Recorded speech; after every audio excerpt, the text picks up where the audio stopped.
Hey, what's up, everybody? Welcome to Championship Leadership Podcast. And today, got a special guest, Don Mullroy. He's a former Navy SEAL, and currently he's a leadership and business coach out of New York. And thank you so much, man, for taking some time. I really do appreciate it to join No, us. Nate, hey, thanks for having me on. I appreciate it. Yeah, absolutely.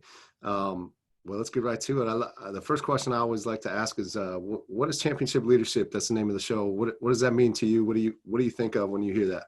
Yeah, so championship leadership to me, I think honestly, championship obviously leads you to sports and stuff like that, but ultimately, I think it's winning. And my stance is that winning isn't a stagnant state. It's a state of action, state of motion. The minute you switch from winning to one, you've kind of lost when you stop moving. So I look at leadership and championship leadership is anybody who's leading is taking action and being an active participant in their team, their company, their organization, whatever that may be. I just look at that as, hey, leadership in action. Yeah, yeah, I love it. That's great. I was listening to you were on another podcast, Christoph Lewis, I believe it was, and Yep. you mentioned something that I wanted to talk about because you kind of made me think about it right there. Um, you talked about being a former Navy SEAL, how you don't, once you're out of the SEALs, you don't lose it, right? Like you're a SEAL, that mentality, that way of being, that way of living, for you at least. It's kind of you carry that with you, and also there's a bit of a responsibility there to because it's the highest of the highest standards, right? The Navy SEAL way. And sometimes that can be a little bit weighty of a responsibility, and I can definitely see like how you would say that and what you mean by that. And then I also think too, it's the same thing as being a leader, right? A championship leader. Like, you're the standard.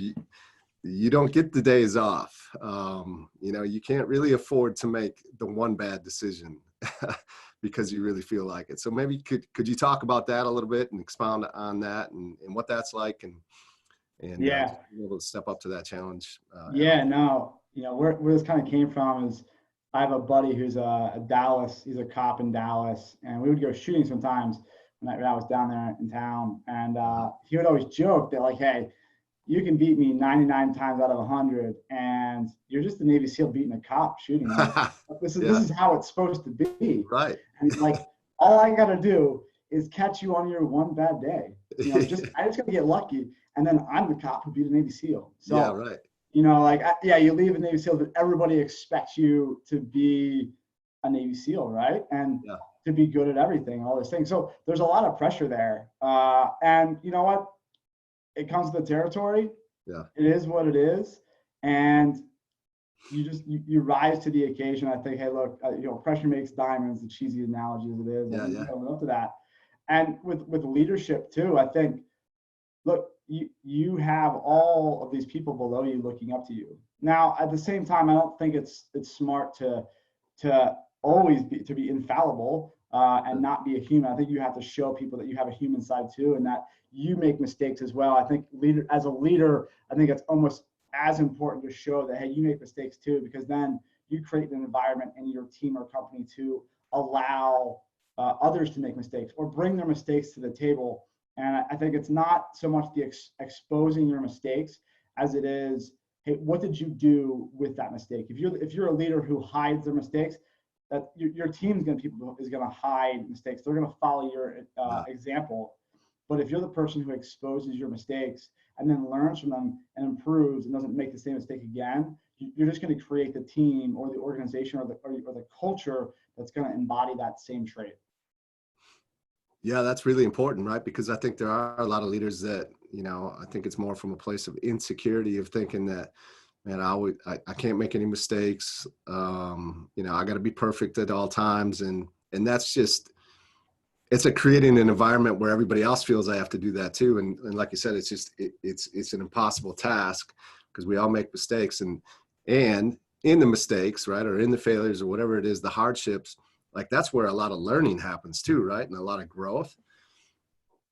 I mean, I Yeah, imagine, in the teams, right, there's plenty of situations where something went sideways, but yet um, quickly as well, you were able to adjust and take whatever just happened. And all right, how are we going to course correct and like keep moving forward. No, exactly. Look, you have two sides of this, right? Like as a leader, you have all this pressure, right? And you have to let go of some of that a little bit. And you have to show people the decisions that you've made and expose them to the mental models that you use to make these decisions. And by doing that, by debriefing those things, by discussing your thought process, your mental model about a decision, you expose other people to that. So when they go and they have to make a similar situation or similar decision in a similar situation, they can fall back upon the mental model you expose them to. It's not their first time facing a decision, right? It's their first time, but they've also heard about this decision or how to think about this decision, 1, 2, 3, 4, 5 times during a debrief beforehand. So they're not walking into it blind. And on the other side of it, exactly your point, exposing your mistakes. The only way that you grow as an organization, as an individual, is to sit down and talk about what you've done wrong, expose those things, and learn from them. And I think a lot of leaders, a lot of business leaders see the pressure or feel the pressure that they have in an organization. If you have a organization of 100 people, that's 100 people who are relying on you to run the organization effectively because their livelihood depends on it. And that's a ton of pressure on an executive or a business owner. And it's not fair to them to have to be infallible. I think, and they shouldn't feel they have to. They should be able to bring those things up, expose those things, and then as a team, learn from that. Yeah, absolutely. Yeah, that's talk to us a little bit about maybe just your story and how you got on this path that you are today, obviously through the military, like what it led into that, what led you into the SEALs, and then transition out of that. I noticed like you were in for about 14 years. So, I mean, you're not that far away from some kind of a military retirement, right? And decided to make that move. And, I mean, life is just full of all these critical decisions that we have that come upon us. But maybe give us a little background on you and what got you to where you are today. Yeah. So, I joined the military right after high school with the intention of being a SEAL. What got me to that decision beforehand was, in all honesty, 9/11 happened. I think that's something that changed an entire generation of people. It certainly did me, if not, in the forefront, definitely subconsciously. And I had a reason to join seeing that. And, I was getting done with end of high school and I knew that college wasn't the right choice for me, right? I was going to drink myself into oblivion and waste 4 years and not have a focus. So, I kind of got really lucky. The recruiters at the high school, through an odd turn of events, I signed some paperwork, which meant he could call me. He did call me that summer before my senior year. And he was like, what are you doing? And I'm like, I'm filling out college applications. Like, I have no idea what I'm going to do. Yeah. She's like, why don't you come down and see what I have to offer? So I did. And I got really lucky. And he was a great recruiter who was really honest and truthful with me. He didn't try to screw me over and fill a quota. Being a SEAL, you always see the Discovery Channel programs. But it was always something I'll never go actually do that. It's really cool, but I'll never do it. And so I ended up at the recruiters and signed it, that's one of the options. And a couple months later, I signed up. I had to finish out my senior year of high school before I left. And then after high school, went off right to boot camp and then BUDS. I was an 18-year-old who had no idea what he was getting himself into, in all honesty. But it was honestly the best decision I made up to that point, for sure. I learned so much. I was exposed to so much. I grew up so quickly in those years, for sure. You definitely, to our earlier point, I stumbled and tripped and ate it a couple times, face planted a ton. I learned how to pick myself up and to learn from those things and how to improve. So that was huge for me. So and that had a great career. I met my wife shortly after, probably around 10 years in the military or so. And the war was kind of tapering off, and I wanted to have a family. I wanted to be around my kids. I have a 2-year-old daughter now. I have one on the way. My wife's due in January, and we're super excited for that. Thank you. Yeah, we're excited for that. But I wanted to be around for that. And since we weren't really doing much, I decided to make a change. I was going to get out at 12 years. And about 6 weeks actually before I separated from the military, and 2 weeks before my daughter was born, I was diagnosed with tongue cancer. Oh, wow. So yeah, I got, punched in the face by that. And I learned a lot through that. I forgot a lot of the lessons I learned at 18, how to face insurmountable odds and overcome adversity. And I was really crushed by this diagnosis. I just didn't know how to handle it. And so I ended up extending to get treatment. I ended up being medically retired, which was why, 14 years, right? The question, hey, why didn't you just stick it out for 6 more and retire, right?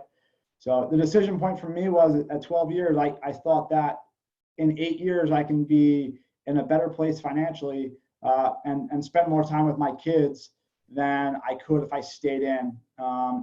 That's what I wanted to do. And, I always told myself if we were still at war and I thought that I was making a much bigger difference, I could make that commitment, that sacrifice for the safety of my family, my kids. But I just felt like, it was time. The war was tailing off. And so I got out. And while I was going through the medical retirement process, I worked for a debt financing startup through a program that helps veterans as they're transitioning do an internship. I ended up coming on full time to that. I ran their operations as VP of operations. And a few months afterwards, I got out of the military. Actually, we shut it down. As many startups do, they fail. We a little too late. Not enough money. Tried to pivot too late. So that was a huge learning opportunity for me. And I took a lot from that. And from there, I really just was looking for another opportunity to work in a startup and run operations within a startup.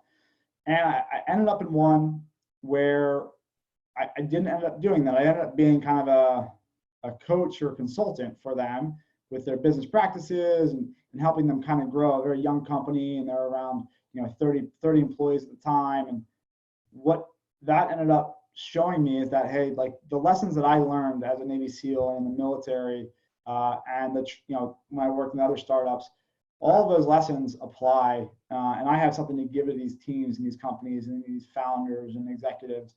And I enjoyed doing it. So I was like, you know what, why don't I just start doing this? And so that's where I've kind of gone back and forth with what to call myself. The current iteration is I'm a leadership and business coach. So I help leaders, managers, business owners, teams, operate more efficiently, either as an individual, as a team, all that going on there. So that's what I currently do now. That's great. Yeah, I can resonate with that. Like, I'm not sure what to call myself or what to tell people, how to explain it. And so leadership and business coach, I think, is perfect. We'll talk a little bit about like who are some of the people, whether it's in the military experience or, outside of that strong leaders, coaches, mentors that have really impacted you in your life, and what were some of the things that really stood out to you, like traits, characteristics that they had that really made that impact and that you've taken from them and put into play for yourself as a leader? Yeah, I think that one of the fortunate things about the military, fortunate or unfortunate, depending on how you look at it, is that every 2 to 3 years, pretty much every leadership position turns over, right? There's a forced ranking structure. And I'm a hardened introvert, I guess. So I watch what's going on around me. And through a career, you get to see every 2 to 3 years, every position turns over, right? So you get to see what changes when you have a new leader come in. So you could have a great leader and then a terrible leader comes in afterwards. You get to see that change within an organization, and the vice versa, when you have a bad leader to a good leader. Yeah. And I had a leader, I won't say his name. Yeah.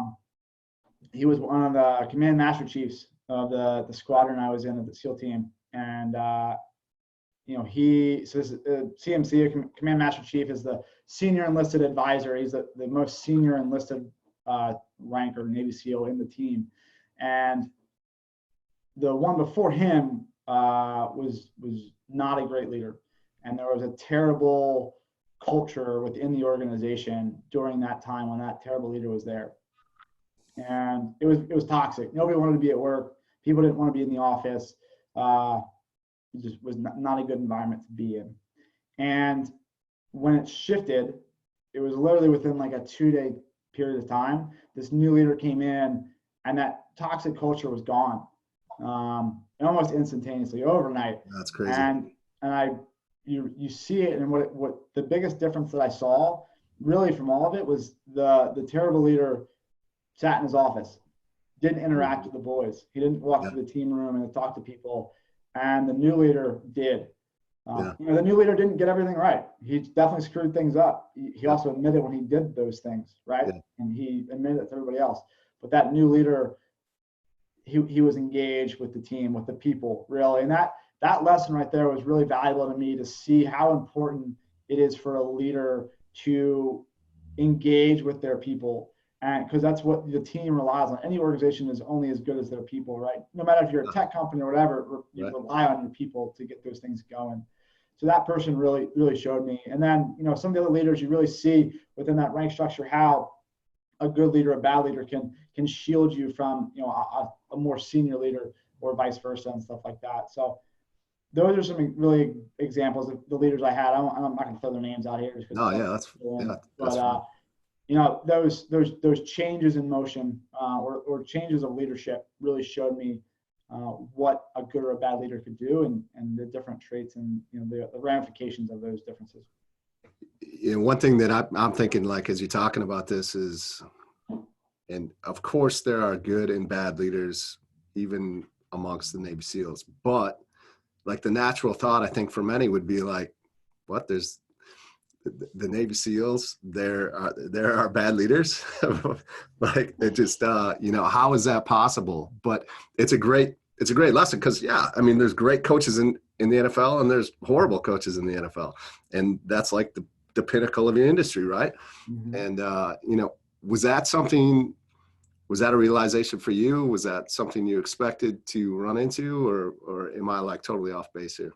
No, I don't think you're off base. I think you have to take it within context, though, right? So in the Navy SEALs, right, even in the Navy SEALs, like, you have, I don't care what, take outside the Navy SEALs, any group, you're going to have your bottom 10% of performers, right? Mm-hmm. You're going to have your top 10%, your middle 80, and your bottom 10. Just because somebody's a bottom 10% in the Navy SEALs doesn't mean they're going to go anywhere else and not be the top 10%, right? Yeah, absolutely. So same thing with leaders. And the other side of this too is that, not everybody's a great leader in the same time. Some are great wartime leaders. Some are great peacetime leaders, right? And there's different traits that go along with how to manage those different things. And so I guess I should probably fix myself and not classify someone as a bad leader or a good leader. Just more situational. But I think, it's not definitely a surprise, but I think once you realize there's context to that, as well as that person that I classify as a bad leader could have gone to some organization and they could be a rock star. And I think that it's really telling, is that's the pressure, right? You step into an organization, you got to sit the plate. Same in, the NBA or any other sports industry. That person could have been a rock star college coach. Doesn't mean they're going to, have what it takes to coach in the NBA, right? Or a pro league. Yeah. Well, the other piece of that is a great leader would be able to recognize that maybe, hey, they're just in the wrong spot. They're not necessary. Maybe we shift them over here and they shine, right? Mm-hmm. And just finding out what the strengths and weaknesses of everyone around you is, so that you can fit them into the right spot to thrive. No, exactly. No, I think one of the tenets, I think this is Jim Collins says this in Built to Last or Good to Great to Forget. Yeah. And it's, hey, right person, wrong seat. They could be a great person, just not be in the wrong seat. Yeah.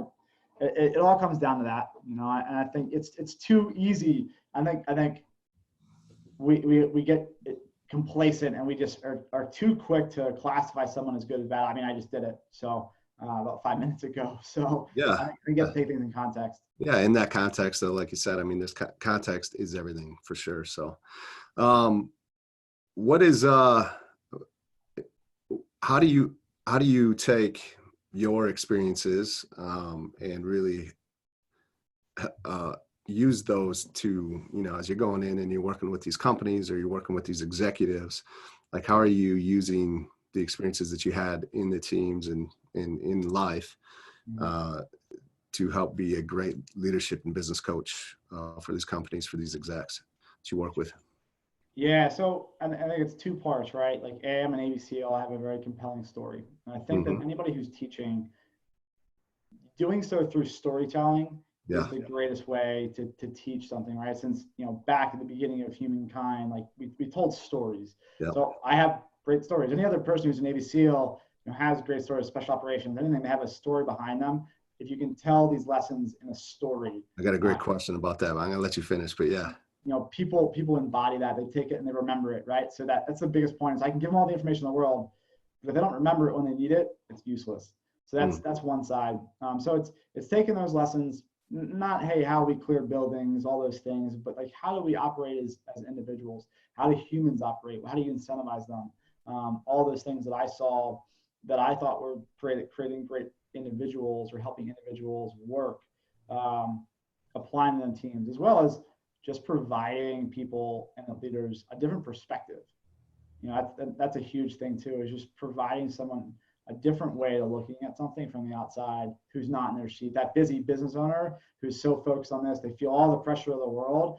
Sometimes they have a hard time stepping out of or away from that pressure, and just having a conversation with someone, a coach, and pulling themselves out of that situation for an hour at a time, 90 minutes. They're able to have that conversation and think more intently or deeply about a topic. So, A, storytelling, bringing the lessons that I learned as a Navy SEAL to bear, and giving them the space to do that or think organically, or think themselves. Yeah. Yeah. As far as like the storytelling go, this isn't just true to Navy SEAL operators or even Special Forces operators. Um, you could even broaden it out to just men and women that come from the military, sometimes very stoic and not willing to open up. And I mean, there's certain things that you can share. There's certain things that you can't talk about, obviously. But there's always stories that you could take and parts and bits and pieces that you can share that would help someone to see something else. And I've just realized in my experiences, especially as doing an interview, leading a podcast, asking questions, it's always interesting to see and like yourself, very open and being able to have that ability versus others that just like that, just that very stoic and not willing to open up and share those stories. Is that something that you've had to work on? Is that something that you saw in your experience of the teams, like a broad spectrum? Yeah, it's definitely something I have to work on. It's a constant challenge, Yeah. right? Like, Yeah. I think there's a line I think a lot of people from the SEAL specifically have done it the wrong way. Mm-hmm. And I think it's a challenge for anybody who gets out, right? When you're Yeah. in, there's brotherhood and there's bond where you have to be the silent professional. And I think you still need to be a silent professional when you get out, Yeah. but the problem becomes is when you go to try to market yourself or do a Yeah. job interview or things like that. Like, Right. all you have to fall back upon is your previous experiences, right? And that's Yeah. all you have to do. That's Yeah. all you've done. That's all I've done. Yeah. So you have to, in some way, market yourself and talk about and speak about your skills and what you've done in the past. If you're unable to do that, you're going to be hard pressed to find a job or clients or whatever. So I have three rules, or really four rules actually now of how, like, storytelling, what it is, one is, I stole this from a friend of mine, Jason Kuhn, does speaking, he's Navy SEAL, does speaking engagements. Okay. Number one, is this an OPSEC violation? Am I giving away an operational security that's going to risk somebody's life? Right. Number two, does this speak bad about the Brotherhood, Navy SEALs? Mm-hmm. And number three, um, am I doing this for my own personal gain, right? Yeah. Somebody has to be benefiting from my story for me to put it out there. I'm not going to put this out there so I sound good. I Yeah. don't always get it right. I really try to not. And then the fourth rule I just added is there another way I could do this? If I could do this without telling the story, will the same point get across? Mm-hmm. So that's how I kind of challenge it and challenge myself to make sure I'm telling the right stories, because there's tons of stories I could tell, Yeah. but some of them aren't appropriate. Yeah. Right. Whatever the situation is. I love it. That's it's guide points, right? Principles, whatever rules that you have that help lead you down that path. So that's awesome. I think a lot of people could take those rules, whether you've been a SEAL or not, or wherever you come from. Like, question your motives. Like, am I telling this to make myself look good, or is this like really going to benefit somebody else and help them to see something they can't? So that's great. Getting close to wrapping up here, but I do want to ask, like, is there a moment that you can look back on and maybe just is really present for you where, had you, I like to call them like critical moments, turning points, where had you gone left, you could be in a very different place than you are today. And instead having the courage and the vision to be able to go right, the path that most wouldn't travel, that obviously has you sitting here right where you're at. Like, is there a defining moment, a critical moment, turning point that is comes present to you that you could share with the listeners? Yeah, I think the one that's most present, I mean, I could go back, there's a ton of them. I think joining the SEALs and not going to college there's all these decision points, right, throughout life. I think a lot of them I got really lucky in.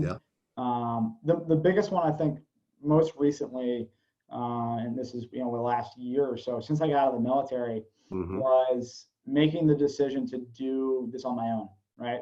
Not go get a 9-to-5 job, and stick to the reasons why I was going to get out of the military, to be around my kids and be around my family and stuff, and to create the life that I wanted to through that. And, that there wasn't been a direct route. It hasn't always been easy. There's been lots of tough conversations with my wife when, hey, there wasn't a paycheck coming in. The startup I was working at was failing. And I mean, I never collected a paycheck from that startup, and I worked for them for 8 months. Oh, wow.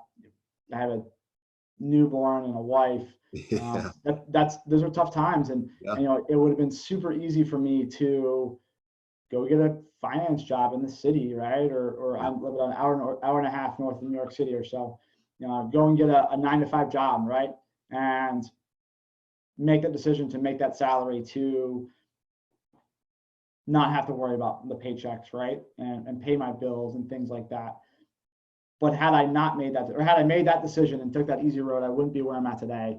I wouldn't be happy. I wouldn't be able to spend the time that I want with my kids when I can.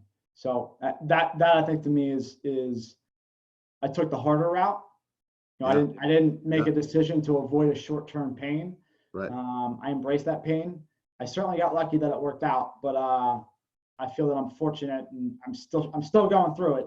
It's still a work in progress, but I'm glad that I made that choice to go for the long-term goal and what was right for me and my family. Yeah, no, thank you for sharing that. I think it's important because we all face those decisions, and especially the listeners here, it's it's the courage to be able to choose the one that might not be the safe or the popular one, but it's definitely the right one for you. But it's not necessarily the easiest one, and but to see that it's worked out, and it usually does work out, right? It always, in one shape or form, seems to always work out. So yeah, that's awesome. Thank you. Before we wrap this up, what are one or two things that you could leave with the listeners that they could take and just put into action for themselves right away to help move them forward in life? Yeah, I think to that last point is, whether you're a leader of an organization, a leader, of your family, or just an individual, take the time to think about what decisions you're making and what the long-term ramifications of them are. Are you doing something to avoid a short-term painful situation or a short-term hard conversation, when in reality you should do the opposite, and do what is the right call for the long term, even though you got to go through a short-term period of struggle, right? Yeah. And that you could apply that to going through buds and not quitting, or in the pursuit for a job and holding out for what's the right one, and having to go and eat ramen noodles for an extra month or something like that, whatever that may be. Yeah, right. But I think that's really crucial. I don't think enough people do that and have a long view of life, and that the years are short, but the days are fast, or whatever that may be, whatever that saying is. So I would leave them with that. Awesome. Don't avoid the short term. Go for the long term. Yeah, thank you. What are a few ways that the followers can find out more about you, what you're doing, follow you on social media and get more? Yeah, yeah. So on social media, I'm at Dan Mullroy Jr. So Dan Mullroy Jr. Okay. Pretty much on Twitter, LinkedIn, Instagram.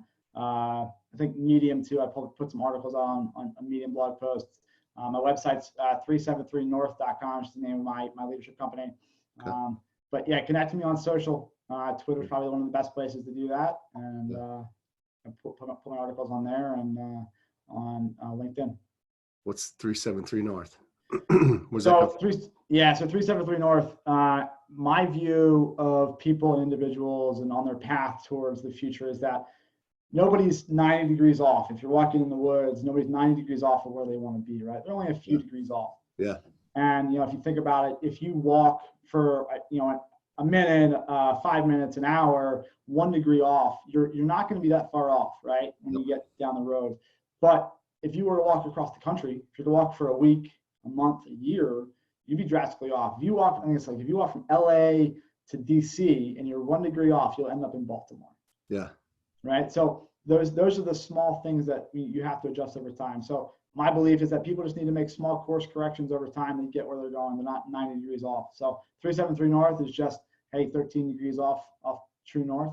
And so that's just my view of yeah, no, I appreciate that. Yeah, thank you. And yeah, we'll get everything linked up for you. I just appreciate you taking the time today. Thank you so much. Hey, no, thank you, Nate, and thank you to your audience for giving me the opportunity to run my mouth here.